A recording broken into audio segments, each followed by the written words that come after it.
হাত করে মহাজন, হাত করে জোরদার, ব্ল্যাক মার্কেট করে ধনীরাম পোদ্দার।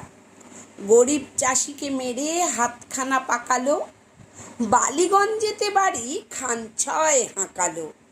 কেউ নেই ত্রিভুবনে, নেই কোনো অভাবও, তবু ছাড়ল না তার লোক মারা স্বভাব।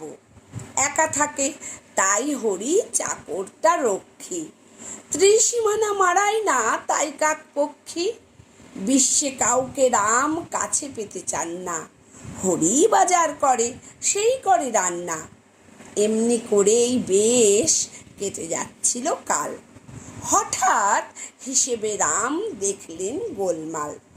বললেন চাকরকে, কিরে বেটা, কি ব্যাপার, এত টাকা লাগে কেন বাজারেতে রোজকার? আলু 3 টাকা সের, পটল 15 আনা, ভেবেছিস বাজারের কিছু বুঝি নাই জানা? রোজ রোজ চুরি তোর, হতভাগা বজ্জা, হাসছিস? এক্ষুনি ভেঙে দেব সব দাঁত। খানিকটা চুপ করে বলল চাকর হরি, আপনারই দেখা দেখি ব্ল্যাক মার্কেট করি।